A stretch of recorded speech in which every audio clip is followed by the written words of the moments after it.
So we're in pretty good shape in terms of the owl's head. We need to make some corrections, and then we can go ahead and add the eyes for the owl.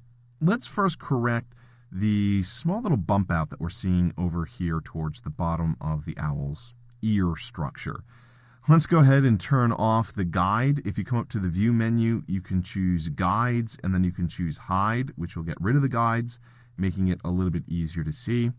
What I'd like you to do is come over here and highlight the direct selection tool. Click on the little anchor point over here on the left-hand side. Hold down the shift key and do the same thing on the right-hand side. Then just use the down arrow key to move them. Then if you click away from them, you'll notice it's really cleaned up quite nicely over here on the left.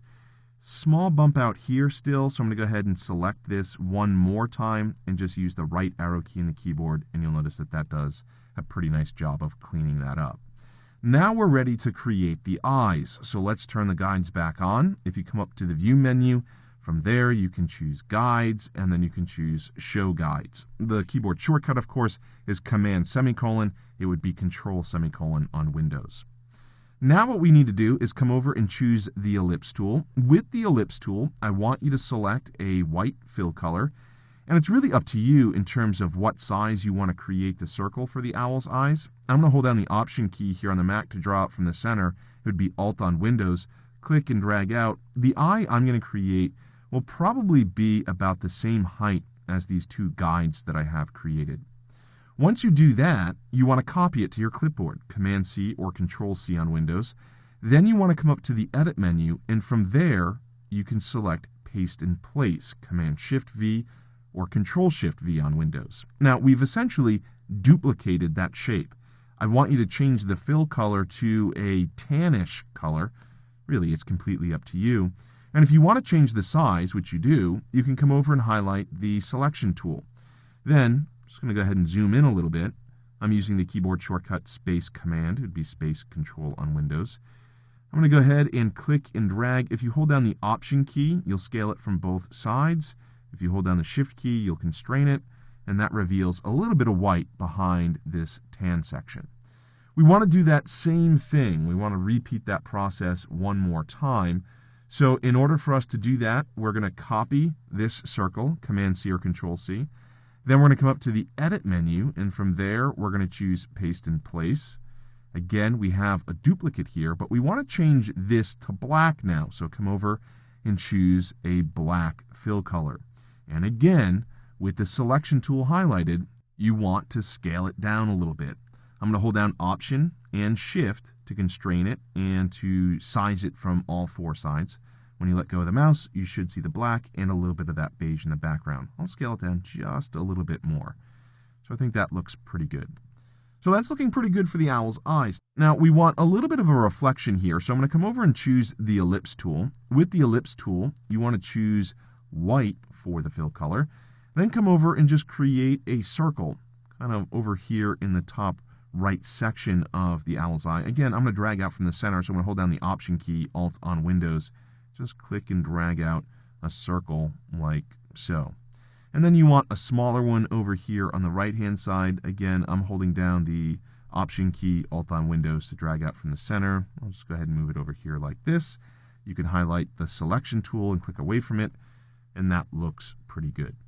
So what we want to do is duplicate this on the other side of the owl's face. So I'm going to select all of these circles that we created. I'm going to click here, hold down the Shift key, click here, here, and here. Now, what we're going to do is we're going to group these together, and we're going to talk about groups in much greater detail in our next course. But if we come up to the Object menu, from there we can choose Group, and that will give us the ability to easily select all of those elements. The first thing that I want to do is move it over to the right a little bit. I just used the right arrow key on the keyboard. Then you want to hold down the Alt key on Windows, Option on the Mac, click and drag to the right. And what that will do is duplicate it as you're dragging. When you let go of the mouse, you'll notice we have a second eye now.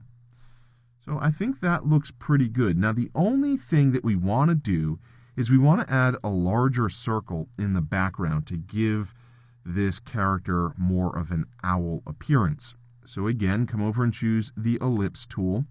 I'm going to go ahead and select that lighter tan color or beige color or whatever you want to call it.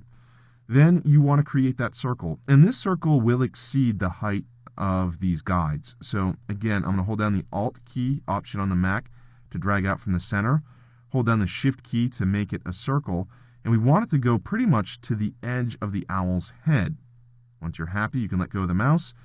And of course, this circle is now in front of the eye, which is not good. So we're going to come up to the Object menu. And from there, we can choose Arrange. And then we'll choose Send Backwards. The keyboard shortcut is Command left bracket. And that will put this circle behind the eye. And of course, what we need to do is duplicate this. Press the V key on the keyboard to activate the selection tool. Hold down the Alt key on Windows, Option on the Mac. Click and drag this to the right. So you have a duplicate. And you want it to touch the edge of the owl's head on the right side. So that looks pretty good. If you have to adjust the eye a little bit, which I think we need to nudge it over, you can do that. But for the most part, if we zoom out, it looks like our owl is coming together. The owl now has eyes, which is going to be helpful for the owl. What we want to do, obviously, next is finish out the owl. We still have a lot to do on the owl. We have to create the beak, the body, the wings, and the feet. But at this point, we at least have the owl's head and the owl's eyes.